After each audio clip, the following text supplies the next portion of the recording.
পতাকা অবমাননা মামলায় সনাতনী জাগরণ জোটের মুখপাত্র চিন্ময় কৃষ্ণ দাসের জামিন নামঞ্জুর করে কারাগারে পাঠিয়েছেন আদালত। ইসকন নেতা, এভাবে না বলে একটু সাবেক ইসকন নেতা বলা যেতে পারে, জনাব চিন্ময় কৃষ্ণ দাসের গ্রেফতার নিয়ে নানান ঘটনা ঘটছে এবং নানান দিকে নানান প্রতিক্রিয়া হচ্ছে, যেটা প্রত্যাশিত। প্রশ্ন হচ্ছে, সরকারের কিছুটা ঝামেলা হওয়ার তো কথাই ছিল, এখন সরকারের কি বিপদ বাড়ছে? সিচুয়েশন যা, আমাদের একটু তলিয়ে দেখা দরকার, বা আমরা যারা সাধারণ নাগরিকরা আছি তারা কি করব?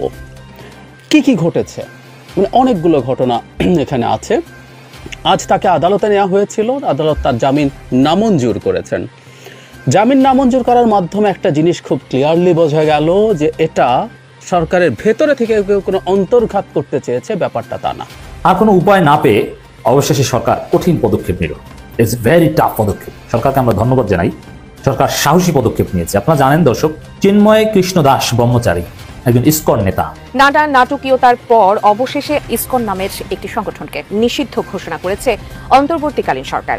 একই সঙ্গে এই সংগঠনকে নিষিদ্ধ সত্তা হিসেবেও তালিকাভুক্ত করা হয়েছে। অসংখ্য মানুষের জীবন বিপন্ন করার দায়ে international society for Krishna consciousness বা ইসকনকে নিষিদ্ধ ঘোষণা করেছে সরকার। ওপারের এবং এপারের ষড়যন্ত্রকারী একজোট হয়ে আমরা দেখছি যে সনাতনী, যাকে আমরা বলি ইসকনের ধর্মগুরু, তারা পুরো বাংলাদেশকে নিয়ে একটা বিশাল ষড়যন্ত্র করছে। এটা সরকারের একটা যুগান্তকারী সিদ্ধান্ত হিসেবে আমি দেখতে চাই। ডেফিনেটলি ভারতের পক্ষ থেকে তীব্র চাপ আসবে এবং হিন্দু সম্প্রদায়ের লোকজন অলরেডি তীব্র প্রতিক্রিয়া দেখিয়েছে। ইউরোপীয় ইউনিয়নভুক্ত 8টি দেশের রাষ্ট্রদূতের সঙ্গে জামাতের বৈঠক।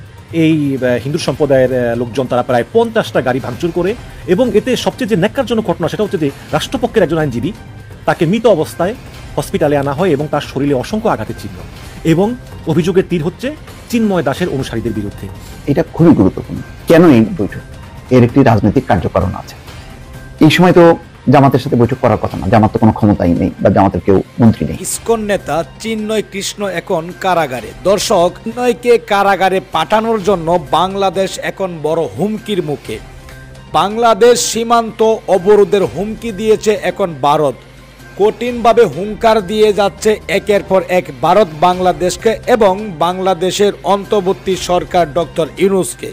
চিন্ময় গ্রেপ্তারে একই কঠিন বার্তা দিল সেই ভারত। সম্পূর্ণ ভিডিওটি আজকে প্রমাণ সহকারে রয়েছে আজকের এই ভিডিওতে। এদিকে চট্টগ্রামে দাঙ্গা লাগানোর জন্য ভারতীয় কায়েস মিটাচ্ছে এখন মোদি বাহিনীরা। চিন্ময়কে কেন গ্রেপ্তার করা হলো? সে হচ্ছে একজন রাষ্ট্রদ্রোহী। সে বাংলাদেশের পতাকাকে অপমান করেছে। বাংলাদেশের পতাকাকে অপমান করা কোনো লোক রাষ্ট্রদ্রোহী, জেলের বাহিরে থাকবে না। এই নিয়ে মোদি সরকার উঠে পড়ে লেগেছে এবার বাংলাদেশের ধ্বংসের দিকে। দর্শক, অত্যন্ত গুরুত্বপূর্ণ আজকের এই ভিডিওটি, কেউ স্কিপ করে যাবেন না। কে কোন জেলা থেকে আজকে আমাদের এই ভিডিওটি দেখছেন অবশ্যই কমেন্টসের মাধ্যমে জানিয়ে দিন। দয়া করে আজকের এই ভিডিওটি আপনার সোশ্যাল মিডিয়াতে শেয়ার করে দিন।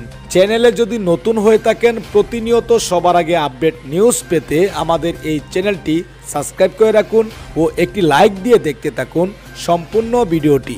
আমরা যে এটা আসলে সরকারের পরিকল্পিত, পরে অবশ্য আরও স্পষ্টতা এসছে, কিন্তু জামিন না পাওয়ার ঘটনাতে এটা আরও ক্লিয়ার ছিল। কেউ বলতেই পারেন যে জামিন হচ্ছে আদালতের ব্যাপার এবং এখানে সরকারের করার কিছু নাই, কথা ঠিক। এবং আমরা বিশ্বাস করি এই সময় আদালত শেখ হাসিনার আদালত না, এটা বাংলাদেশের আদালত। এটা ডক্টর ইউনূসের সময় আদালত স্বাধীনভাবে কাজ করছে, এই বিশ্বাস আমরা রাখি। কিন্তু জামিন নামঞ্জুরে যেটা বোঝা গেল, তার মানে সরকার পক্ষ বা রাষ্ট্রপক্ষ জামিনের বিরোধিতা করেছে। মানে আইনি প্রক্রিয়ার মধ্যে কারো জামিনকে আমরা কিন্তু ছাড় দিতে পারি, সেটা হচ্ছে অপর পক্ষ যারা জামিন চাইছেন তার বিরুদ্ধ পক্ষ যদি জামিন ঠেকানোর চেষ্টা না করে, তাহলে জামিন পেয়ে যাওয়ার সম্ভাবনা বেড়ে যায়, বা প্রায় সব ক্ষেত্রে এটা হয়েই যায়। সুতরাং সরকার যদি এমন হতো যে আগে তার এটা ভুলভাবে হয়ে গেছে, এখন সরকার এটাকে ঠিকঠাক করতে চাইছে, তাহলে সরকার কিন্তু তার জামিন কন্টেস্ট হয়তো করতো না। কিন্তু সরকার জামিন কন্টেস্ট করেছে, তার জামিন নামঞ্জুর হয়েছে। এবং এখানে আমি একজনের মন্তব্য পড়তে চাই, সেটা হলো আসিফ মাহমুদ, উপদেষ্টা, তিনি খুব স্পষ্টভাবে বলেছেন সম্প্রদায়ের নেতা হিসেবে নয়, রাষ্ট্রদ্রোহের মামলায় চিন্ময় দাস গ্রেফতার। বুলেট পয়েন্টে বলা হয়েছে সম্প্রদায় নয়, রাষ্ট্রের বিবেচনায়, নিরাপত্তা বিবেচনায় আইন শৃঙ্খলা রক্ষাকারী বাহিনী ব্যবস্থা গ্রহণ করবে।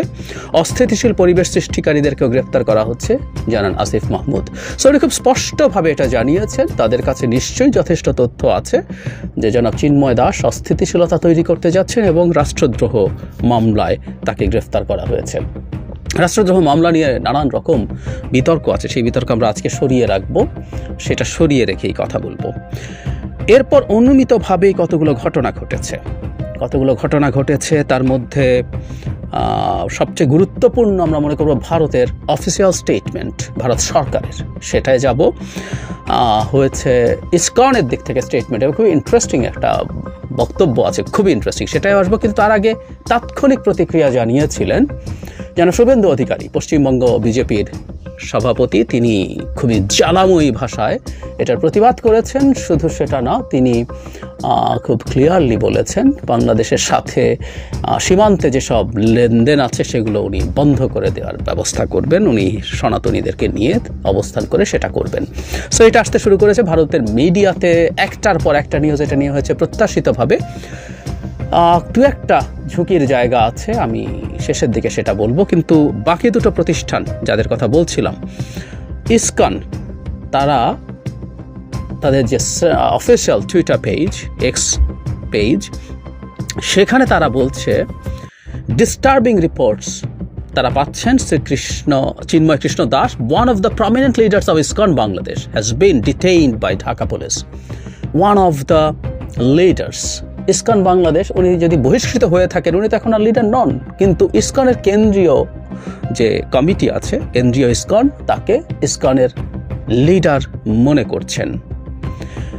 উনি বলছেন যে বেসলেস অ্যালিগেশন তাদের দেওয়া হয়েছে এবং ইসকনের বিরুদ্ধে কোনো রকম কোনো টেরোরিজমের ঝুঁকি নেই। কিন্তু যেটা সবচেয়ে গুরুত্বপূর্ণ বা ইন্টারেস্টিং ব্যাপার বলছিলাম তাদের স্টেটমেন্টে, সেটা হচ্ছে ISKCON urges the government of India to take immediate steps and speak to the government of Bangladesh and convey that we are a peace-loving Bhakti movement. ISKCON Bharat সরকারকে বলছেন, ISKCON তো ভারতীয় অর্গানাইজেশন নয়, ISKCOনের রেজিস্ট্রেশন সম্ভবত, আমি মোটামুটি নিশ্চিতভাবে বলছি, স্মরণ স্মৃতি থেকে বলছি, এটা আমেরিকাতে রেজিস্টার্ড।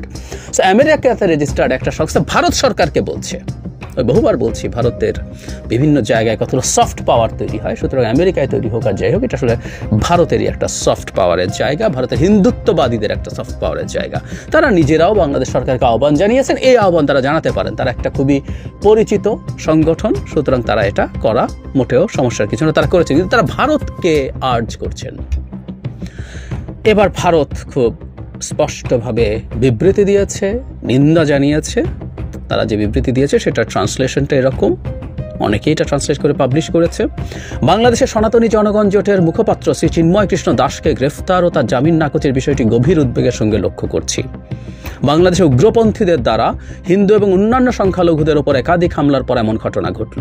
এছাড়া সংখ্যালঘুদের ঘরবাড়ি ও ব্যবসা প্রতিষ্ঠানে অগ্নিসংযোগ ও লুটপাটের পাশাপাশি মন্দির অপবিত্রতার ঘটনাও ঘটেছে। ইন্টারেস্টিং হচ্ছে অন্যান্য সংখ্যালঘু যুক্ত করছে ইদানিং তারা, কারণ হিন্দু নিয়ে বলতে বলতে একটু চক্ষু লজ্জা সম্ভবত তাদের হচ্ছে।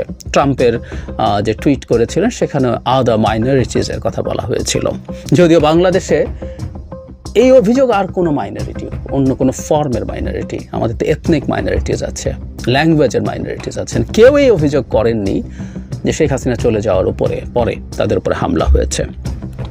আচ্ছা, বিবৃতিতে আরও বলা হচ্ছে, যখন এমন সব ঘটনায় অভিযুক্তরা অধরা রয়ে গেছে, তখন শান্তিপূর্ণ সমাবেশের মাধ্যমে ন্যায্য দাবি উপস্থাপনকারী একজন ধর্মীয় নেতাকে গ্রেপ্তার করা উচিত নয়। আমরা শ্রী দাসের গ্রেপ্তারের বিরুদ্ধে শান্তিপূর্ণভাবে প্রতিবাদকারী সংখ্যালঘুদের উপর হামলার বিষয়টিও উদ্বেগের সঙ্গে লক্ষ্য করছি।